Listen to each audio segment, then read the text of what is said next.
कहते हैं अगर आप उत्तर प्रदेश के प्रतापगढ़ शहर आए और यहाँ पर बेल्हा देवी मंदिर में दर्शन नहीं किए तो आपकी प्रतापगढ़ की यात्रा अधूरी है। चुनावी यात्रा शुरू करने से पहले इसलिए हम भी प्रतापगढ़ के बेल्हा देवी मंदिर में आ पहुँचे हैं और कहा जाता है कि बेल्हा देवी के नाम पर ही प्रतापगढ़ का नाम बेल्हा पड़ा। तो पहले आप मंदिर के दर्शन कीजिए, हम भी मंदिर के दर्शन करते हैं और उसके बाद आगे के चुनावी मुद्दों पर बातचीत होगी।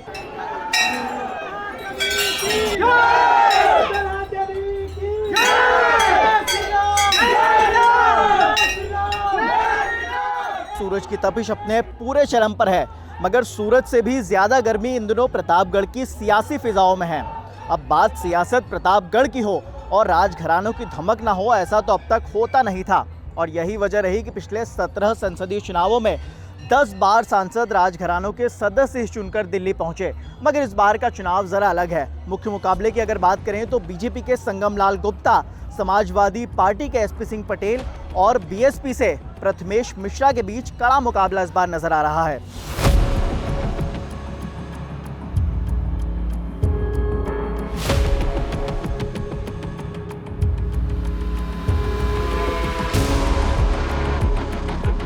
भारतीय जनता पार्टी की सरकार नरेंद्र मोदी जी ने काम किया है और भगवान राम भी हमारे आराध्य हैं, तो सांस्कृतिक विरासत को भी हम लोग आगे बढ़ाने का काम कर रहे हैं। 370 और राम मंदिर से हमारा पेट नहीं भरेगा। हमारा पेट रोजी रोटी, कपड़ा, नौकरी, चाकरी से भरेगा। मुख्तार अंसारी कौन था, अतीक अहमद कौन था, वो खुद के आगे बाहुबली लगाता था। आप ऐसे देशद्रोही को टिकट दे आए जो आज नारा लगाता था कभी जेएनयू में कि भारत तेरे टुकड़े होंगे, इंशाअल्लाह इंशाअल्लाह। कन्हैया कुमार को आप टिकट दे के आए, इसका मतलब क्या समझे?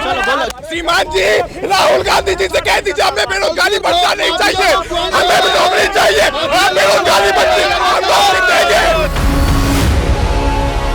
मुद्दों की तलाश में इस वक्त प्रतापगढ़ के कंपनी गार्डन में मौजूद हैं। कुछ नेता भी हैं, कुछ आम लोग भी हैं, कुछ युवा भी हैं। सबसे मुद्दे पूछेंगे और सबसे पहले जवाब मांगते हैं। मैं चाहता हूं कि बीजेपी वालों सबसे पहले सवाल पूछूं, क्योंकि हमको पढ़ाया भी गया है, सिखाया भी गया है कि सत्ता पक्ष जो होता है उसके ऊपर सबसे बड़ी जिम्मेदारी होती है पिछले 5 साल के काम का ब्यौरा देने की। तो आप सबसे पहले बताइए कि पिछले 5 साल में काम जो आपने किया, जो बीजेपी की तरफ से काम हुआ, वो ज़्यादा भारी पड़ेगा या मोदी का चेहरा इस चुनाव में भारी पड़ता नजर आएगा?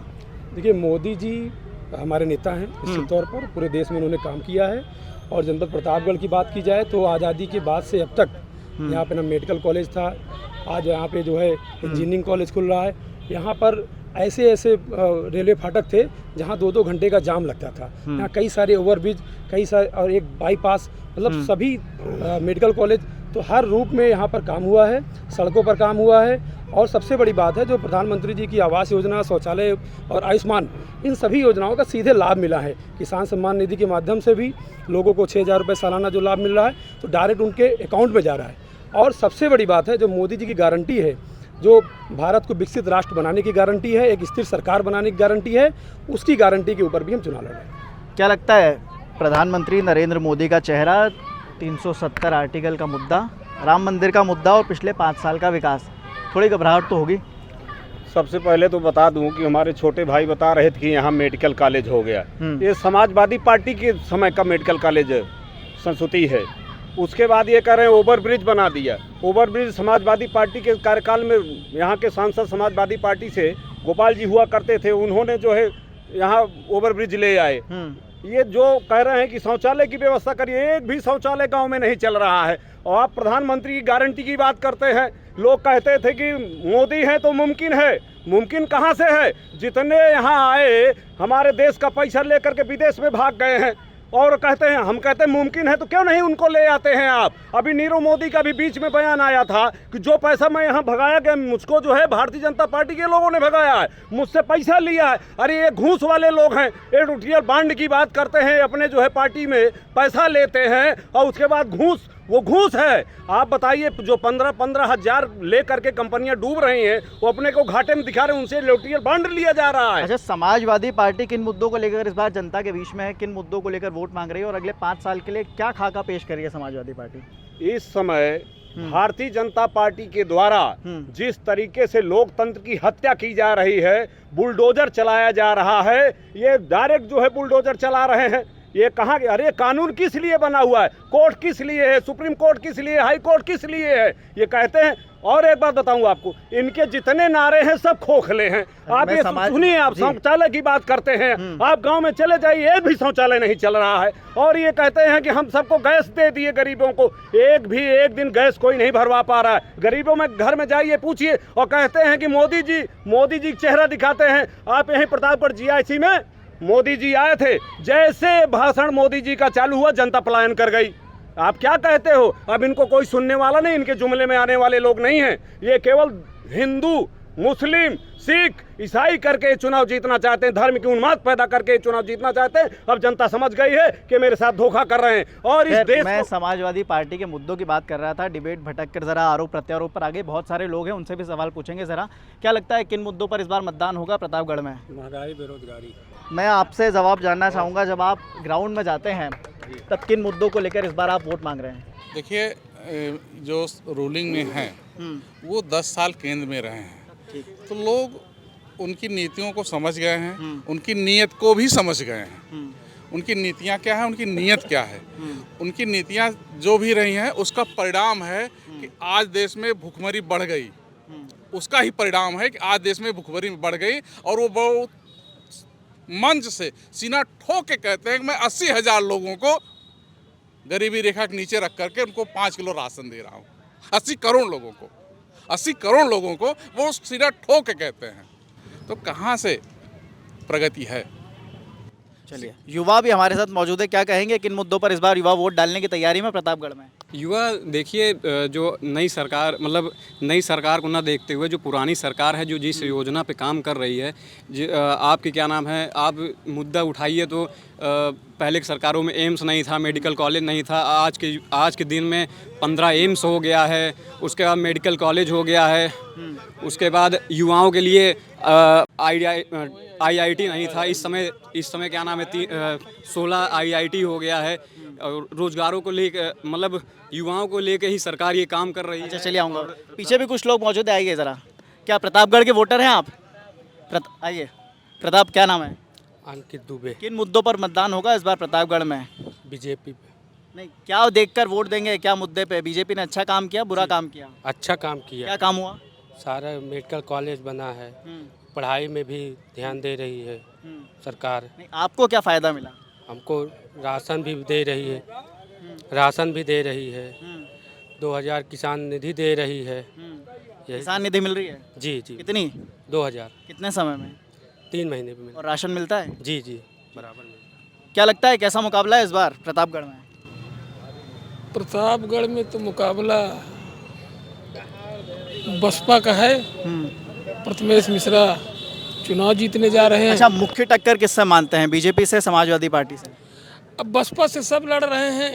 अब चूंकि बहुजन समाज पार्टी के जो प्रत्याशी हैं वो इकलौते हैं और उनका कोई जोड़ ही नहीं है। और प्रथमेश मिश्रा जी सुप्रीम कोर्ट के वकील हैं और पढ़ा लिखा है और सुप्रीम कोर्ट के वकील हैं। हमारे यहाँ जो सांसद हुआ करते हैं और जो कुछ 8वां 10वीं 12वीं, वो बेचारे पढ़ा लिखा है, उनको लिए अपना सब कुछ अधिकार मांगना है प्रतापगढ़ जनपद के लिए, मांग कर लाएंगे। क्या लगता है राम मंदिर का मुद्दा कितना असर डालेगा इस बार चुनाव पे? देखिए, देश के जो मुख्य हमारे जो हिंदू धर्म के आराध्य हैं और भगवान श्री राम पूरे देश के आराध्य हैं। तो ऐसी जो कांग्रेस पार्टी के लोग हैं और जो अन्य लोग हैं जो जिनको लगता है, जो राम को नकारते थे, जो कहते थे राम का अस्तित्व नहीं है, जब राम सेतु की बात आई, तो ये जो लोग, हम सांस्कृतिक विरासत के साथ साथ विकास का भी पहिया आगे बढ़ा है। अभी कोई एम्स के बारे में बोला कि कांग्रेस ने एम्स बनाया। कांग्रेस ने 60 सालों में 7 एम्स बनाया, आज 22 एम्स है, 15 एम्स और बने ना, आज 360 और मेडिकल कॉलेज बने। आज किसी भी मुद्दे पर, अच्छा मूलभूत पहले मुद्दा क्या होता था, रोटी कपड़ा मकान बिजली सड़क पानी, इससे आज यही लोग भाग रहे हैं। क्यों भाग रहे हैं? क्योंकि बिजली जो है 24 घंटे मिल रही है। सड़क देखिए, आप खुद आ रहे हैं, देख रहे हैं, पहले 2-3 घंटे 2.5 घंटे लगते थे प्रयागराज जाने में, आज 1 घंटे पहुँच रहे हैं। और पानी, आज नल से जल योजना के माध्यम सबको शुद्ध पेयजल मिल रहा है। रोटी कपड़ा मकान वो भी इनका चला गया। तो मूलभूत मुद्दा भी आप नहीं बोलना चाहते हो, शिक्षा स्वास्थ्य पर नहीं बोलना चाहते हो। आज IIT जो सबसे ज़्यादा इस सरकार में बने हैं, तो कहीं ना कहीं जो माननीय प्रधानमंत्री जी की जो उनका विजन है, उस पर देश काम कर रहा है। और आज निश्चित तौर पर इंफ्रा में, आज रेलवे स्टेशन में, आज प्रतापगढ़ में रेलवे स्टेशन कोई बाहर से आता है तो सोचता है कि हम कहाँ आ गए हैं, इतना अच्छा स्टेशन बन गया है। तो हर मुद्दे पर भारतीय जनता पार्टी की सरकार, नरेंद्र मोदी जी ने काम किया है। और भगवान राम भी हमारे आराध्य हैं, तो सांस्कृतिक विरासत को भी हम लोग आगे बढ़ाने का काम कर रहे हैं। और भी लोग प्रतापगढ़ के मौजूद है। प्रतापगढ़ के वोटर हैं आप? हम हाँ है। क्या लगता है इस बार किन मुद्दों पर मतदान होगा, कैसा मुकाबला है प्रतापगढ़ में? महंगाई के लिए मुद्दा चलेगा अभी आज। मतलब महंगाई से परेशान है, काफ़ी परेशान है लोग। बहुत सारे लोग मौजूद है। क्या लगता है कैसा मुकाबला है इस बार? प्रतापगढ़ के वोटर हो? जी, प्रतापगढ़ के वोटर है। क्या नाम है? विशाल मौर्य, अंकुर नाम। कैसा मुकाबला है इस बार? मुकाबला तो है ही नहीं कहीं पे। क्यों? समाजवादी पार्टी जीत रही है। किन मुद्दों को लेके जीतेगी? इतना कितना भरोसा समाजवादी पार्टी पे? सड़क के मुद्दों पे लेके चलेगी, युवाओं के मुद्दों पर लेके चलेगी। क्या काम करेगी अगले 5 साल के लिए? क्या विकास का रोड मैप तैयार किया समाजवादी पार्टी ने, जरा बताएंगे? युवाओं को रोजगार देना है, शिक्षा व्यवस्था दुरुस्त करनी है, सड़कें अच्छी करनी है, विद्यालय अच्छे करने हैं, स्कूल अच्छे करने हैं, मेडिकल कॉलेज अच्छे करने हैं, भ्रष्टाचार को रोकना है, यही सब मुद्दे हैं। क्या लगता है आपको 370 राम मंदिर का मुद्दा कितना भारी पड़ेगा? थोड़ी घबराहट तो होगी? घबराहट तो बिल्कुल नहीं है। 370 और राम मंदिर से हमारा पेट नहीं भरेगा। हमारा पेट रोजी रोटी, कपड़ा, नौकरी, चाकरी से भरेगा। देखिए, राम की बात करते हैं और अल्लाह की बात करते हैं। राम और अल्लाह हमारे करकण में बसे हुए हैं। लेकिन मोदी जी आए, 28 मिनट का भाषण दिए, न तो उसमें रोजी रोटी, महंगाई कोई मुद्दा नहीं था। केवल एक मुद्दा था, ठका ठक ठका ठक। 25 तारीख को फटाफट साइकिल पे वोट पड़ेगी और 4 जून को खटाखट ये जो है कुर्सी छोड़ के भाग जाएंगे। क्या कहेंगे? देखिए, कुल मिला के इन लोगों की बौखलाहट है। मुद्दों पर ये खुद नहीं बात करना चाहते हैं। ये जो क्राइम, ये जो समाजवादी पार्टी की सरकार में क्राइम था, जो गुंडा राज था, जो अराजकता थी, आज ये 20 साल के युवक वगैरह बरगलाना चाहते हैं, जो 10 साल पहले 10 साल के थे। तो वो भी कहीं ना कहीं पढ़े हैं, कहीं ना कहीं देखे हैं कि कैसे जो गुंडा, जो अपराधी, जो क्राइम करके समाजवादी पार्टी के जो मंत्रियों की गाड़ी में घूमा करते थे, आज वो अराजकता खत्म है। और ये बुलडोजर की बात भी कर रहे थे, तो बुलडोजर तो चलेगा, निश्चित चलेगा। जब आप वहाँ पर क्राइम करेंगे, आप अन्याय करेंगे, बुलडोजर भी चलेगा। और जेल के अंदर जो कार्रवाई होनी है वो भी कार्रवाई होगी। और निश्चित तौर पर यही जो है राम राज की जो परिकल्पना है कि हम विकास के साथ साथ गुंडा राज और अराजकता भी खत्म करने का काम करेंगे। चलिए, बीजेपी तो बोल रही है कि राम राज की परिकल्पना है, गुंडा राज खत्म करेंगे। अगले 5 साल के लिए बीएसपी की अगर सरकार बनती है तो क्या रोड मैप तैयार किया है आपने? उत्तर प्रदेश 5 साल की बीएसपी की फुल फेस की सरकार देखा है। जो law and order Bahujan Samaj party सरकार में माननीय बहन जी द्वारा स्थापित किया गया है, उसको दूर से देखने तक के भी अभी तक की सरकारों में मुद्दा नहीं रहा है। उसको छूने की बात छोड़िए। इस सरकार में तो ना जेल के अंदर लोग सुरक्षित हैं, ना जेल के बाहर सुरक्षित हैं, ना सड़क पे सुरक्षित हैं। रही बात अपराध की, अपराध तो इतना बढ़ा हुआ है कि थानेदार कहता है भाई नाम पूछता, जात पूछता, कास्ट पूछता, उसके बाद एफआईआर लिखने की बात करता है। कहीं नेताजी का फोन आ गया तो मैं एफआईआर नहीं लिखूंगा, भगा देता है। तो अपराध की ये स्थितियाँ हैं। अच्छा, लोगों से पूछते हैं, यहीं के वोटर हैं आप? क्या नाम है? विश्वास पांडे। किन मुद्दों पर वोट होगा इस बार? देखिए, वोट के लिए मुद्दा जैसे कि हमारे भाई साहब कह रहे हैं कि हमारा राम मंदिर से पेट नहीं भरेगा। सबसे बड़ा हमें भोजन और भजन दोनों चाहिए। ठीक है, राम मंदिर हमारे आराध्य देव हैं। जब कांग्रेस ने 40 वकील उनके विपक्ष में खड़े किए थे, वो मुद्दा 70 सालों से चल रहा था। कह रहे हैं कि कोई भी राम मंदिर बनवा सकता था। वो राम मंदिर अभी तक क्यों नहीं बन गया था? उसके विपक्ष में यही लोग एक सेकंड समय दीजिए। वही लोग जब उसके विपक्ष में बात कर रहे थे, तब इन लोगों को समझ में नहीं आ रहा था कि वो राम मंदिर कोई मुद्दा नहीं है हमारा। तब इन लोग को लग रहा था नहीं, राम मंदिर मुद्दा ही नहीं है हमारा मुद्दा राम मंदिर नहीं है, हमारा मुद्दा हिंदुत्ववादी जातिवादता नहीं है, हमारा मुद्दा देश का विकास, और देश का विकास हो रहा है। ऐसा नहीं है कि हमारे भारतीय जनता पार्टी सरकार में देश का विकास नहीं हो रहा। अराजकता खत्म हुई है। समाजवादी पार्टी, कांग्रेस पार्टी में से हमारे सामने की बात बता रहे हैं। हमारी उम्र ज़्यादा नहीं है, 21 वर्ष हमारी उम्र है। हम बता रहे हैं 10 सालों पहले जब समझने लायक हुए, हमारे गांव में किस तरह का कांड हुआ करता था और लोग खुला घूमते थे। सरकारी बसें ऐसे लूट ली जाती थी, ऐसे लूट ली जाती थी। यानी कि सुरक्षा का मुद्दा यहाँ पर भारी पड़। आप भी प्रतापगढ़ के रहने वाले हैं, यहाँ के मुद्दे क्या हैं युवाओं के? यहाँ के मुद्दे तो रोजगार पे, और मतलब रोजगार मिला या नहीं मिला? देखिए, सीधा सा फंडा है जो 25 सालों से गड़बड़ है। वो आप एक पंचवर्षीय में आप कैसे सही कर लेंगे? कोई चीज़ का तरीका होता है। दिक्कत क्या है कि इनको जो 70 साल में ना बताओ, वोटर हो यहाँ के? जी, मैं वोट डालोगे इस बार? जी बिल्कुल, पहली बार वोट डालोगे? बिल्कुल, पहली बार के वोटर हैं हमारे साथ, जरा पूछते हैं किन मुद्दों पर वोट डालेंगे। देखिए जो हमारे अंदर एक मानसिकता विकसित की गई है स्वरोजगार की, आत्मनिर्भर भारत की, हम उसकी परिकल्पना के साथ आगे बढ़ेंगे। हम ये कभी नहीं चाहेंगे कि सरकारी नौकरियों की लिस्ट आए और इटावा, मैनपुरी, कन्नौज की पहले से ही लिस्टिंग हो जाए और 86 में से 56 एक जाति के एसडीएम के साथ जो है हम लोग के साथ अन्याय किया जाए। इसलिए हम लोग स्वरोजगार, आत्मनिर्भर भारत और विश्वविद्यालयों की बढ़ती संख्या को देखते हुए, मेडिकल कॉलेज की बढ़ती संख्या को देखते हुए वोट मैं अपना डालूंगा। अच्छा, और भी लोग हमारे पीछे मौजूद हैं। क्या लगता है इस बार राष्ट्रीय मुद्दे ज़्यादा भारी पड़ेंगे, क्षेत्रीय मुद्दे भारी पड़ेंगे? किन मुद्दों को लेकर इस बार मतदान होगा? ये चुनाव देश बचाने का चुनाव है, ये चुनाव लोकतंत्र बचाने का चुनाव है, ये चुनाव संविधान बचाने का चुनाव है। और ये चुनाव कोई पार्टी नहीं लड़ रही है, जनता लड़ रही है। गारंटी राहुल गांधी दे रहे हैं, गारंटी इंडिया गठबंधन दे रही है। हम 5 गारंटी दे रहे हैं। हम युवाओं को न्याय देंगे। हमारी सरकार बनेगी, 30 लाख युवाओं को 3 महीने के अंदर जो वैकेंसी खाली है उसको भर कर, ये पहली गारंटी राहुल गांधी देंगे युवाओं को। जिनको नौकरी नहीं मिल पाएगी, जो फार्म भर रहे हैं, जो पोस्ट ग्रेजुएट हैं, जो MBA करके घूम रहे हैं, उनको प्रतिवर्ष 1 लाख रुपए दिया जाएगा। प्रति माह 8,500 रुपये उनके डायरेक्ट खाते में जाएगा। जहां ये 5 किलो राशन की बात कर रहे हैं, हमारी सरकार आएगी तो हम 10 किलो राशन देंगे जनता को। हमारे महिलाओं को, जो गरीब महिलाएं हैं, वंचित महिलाएं हैं, उनको प्रति माह 8,500 रुपये, प्रतिवर्ष 1 लाख रुपए दूंगा, दिया जाएगा, हमारी सरकार देगी। देखिए ये मैं इनकी जवाब दे रहा हूँ कि ये रिमोट से उद्घाटन तो करते थे लेकिन कोई काम नहीं करते थे। ये रिमोट से उद्घाटन तो करते थे, फ्लाईओवर की हम बात कर रहे हैं, फ्लाईओवर की बात कर रहे हैं। और जो सबसे बड़ी बात है, मैं फ्लाईओवर उसी चिलबिला की बात कर रहा हूँ। ये रिमोट से उद्घाटन करते थे लेकिन काम पूरा कभी नहीं, काम स्टार्ट ही नहीं हुआ था। और सबसे बड़ी बात, 2014 में जब हरबंस सिंह यहाँ पर सांसद बने, उसके बाद वहाँ पर काम चालू हुआ। और उसके बाद ये जो बात कर रहे हैं, समाजवादी पार्टी के प्रत्याशी 15 साल MLC रहे उनके, वो और उनकी पत्नी। प्रतापगढ़ भी उनके क्षेत्र में आता था। कितने काम किए, गिना दे एक काम, ये एक काम गिना दे। और ये चुनाव जीतने के बाद अभी एक शिक्षा की बात कर रहे थे, प्राइवेट की शिक्षा का निजीकरण हो रहा है। उनके पास 30 विद्यालय हैं, कोई मानक पे काम नहीं होता है, कोई गरीबों को शिक्षा नहीं दी जाती, सबसे महंगा विद्यालय है। और चिलबिला का फ्लाईओवर, डंके की चोट पर कहता हूँ, चिलबिला का फ्लाईओवर भारतीय जनता पार्टी ने बनवाया है। इनकी कुवत नहीं थी, कांग्रेस समाजवादी पार्टी की कुवत नहीं थी।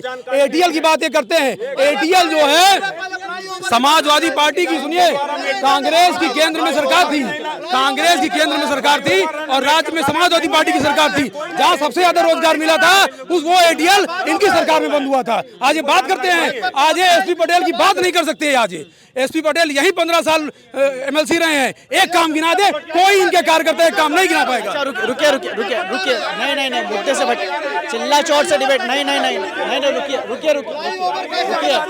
रुकिए। पहले सुनिए,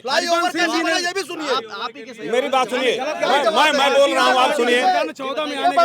इंजीनियरिंग कॉलेज, सुन लीजिए, ये फ्लाईओवर की जो बात कर रहे हैं, फ्लाईओवर समाजवादी पार्टी की सरकार में शुरू हुआ और इनके ही मंत्री उसको अनवरत रुकवाते रहे। फ्लाईओवर इनको जानकारी नहीं। इंजीनियरिंग कॉलेज समाजवादी पार्टी की देन है, मेडिकल कॉलेज समाजवादी पार्टी की देन है। ये कौन सी बात करते हैं? अभी तो एम्स गिनाए। चलिए रुकिए, मैं ध्यान मुद्दों से भटक रहा है मामला।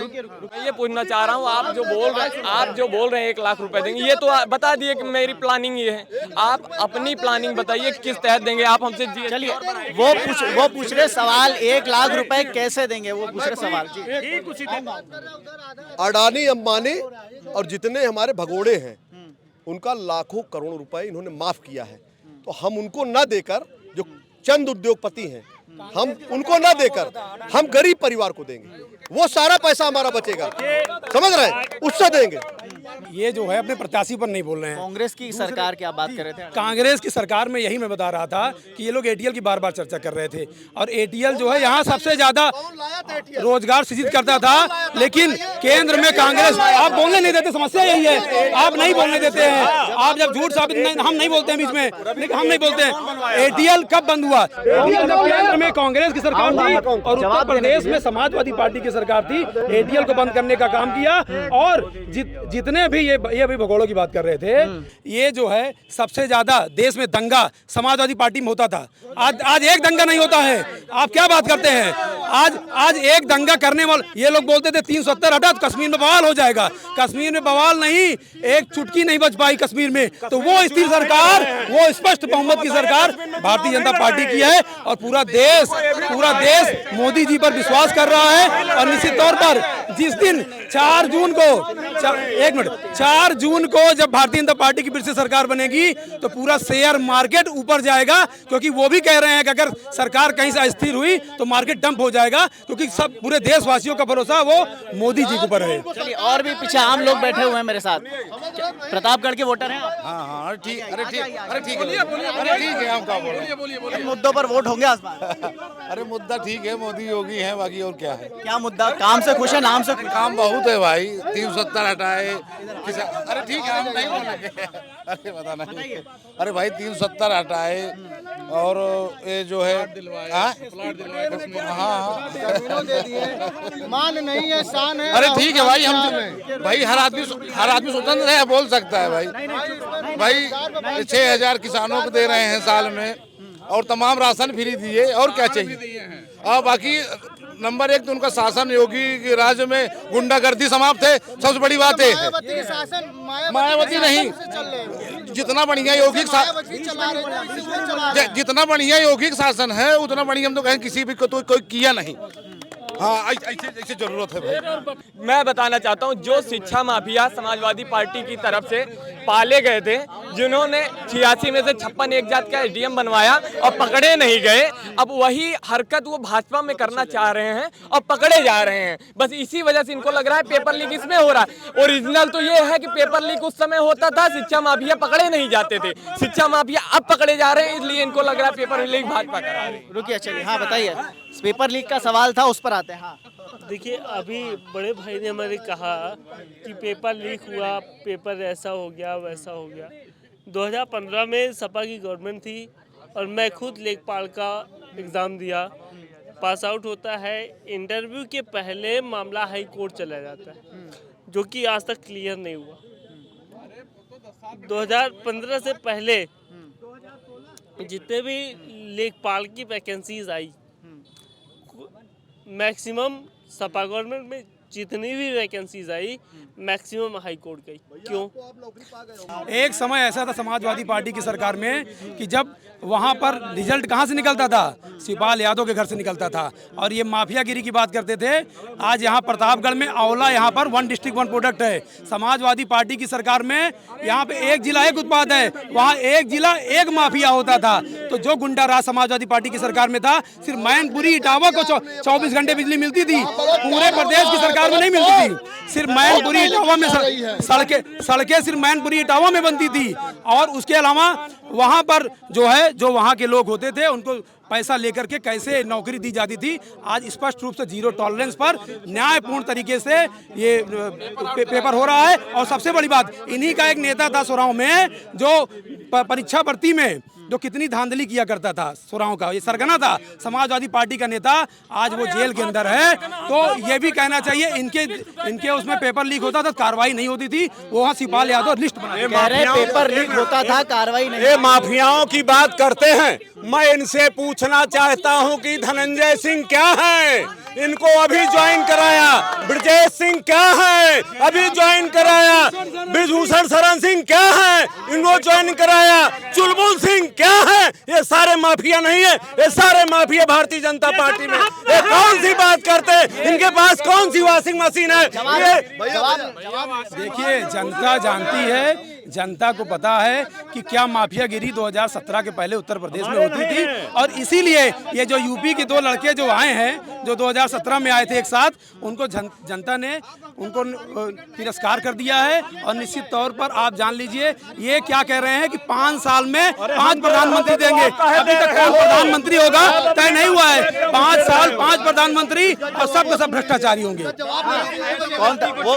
हाँ, नारा लगाया था अब जल्द।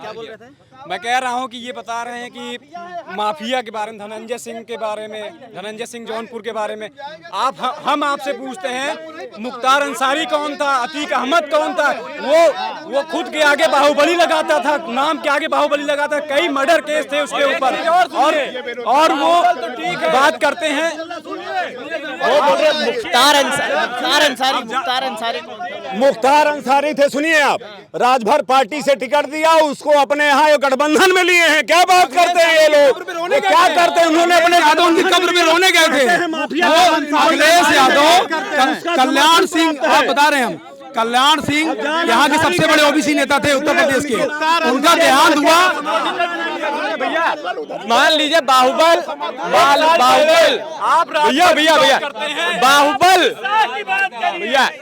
बाहुबल गुंडा राज, ये तो मान लो कहीं तक तो ठीक भी था। आप ऐसे देशद्रोही को टिकट दे आए जो आज नारा लगाता था कभी जेएनयू में कि भारत तेरे टुकड़े होंगे, इंशाअल्लाह इंशाअल्लाह। कन्हैया कुमार को आप टिकट दे के आए, इसका मतलब क्या समझे? चलो बोलो जवाब। कन्हैया कुमार बबुआ को भी वहाँ बिहार भेजने वाला है। कन्हैया कुमार बम्पर वोट से जीतने वाला है। सुनिए, वो नहीं लगा रहा था वहाँ पे भाजपा वाले लगा रहे थे, वो नहीं लगा रहा था, वो वहाँ पर एबीवीपी वाले लगा रहे थे, एबीवीपी वाले घुस गए थे। वो बढ़िया, सुनिए पहले यार, जवाब सुनिए, जवाब सुनिए। मुकदमा चला, दोषी करार दिया गया। कन्हैया कुमार को जानकारी है, भूल गए आप लोग? क्यों? कोर्ट ने पूरी तरह बरी कर दिया कन्हैया कुमार को। क्यों चिल्ला रहे हो यार? चलिए दिल्ली का कांग्रेस के लोग बेरोजगारी की बात कर रहे हैं। 2 दिन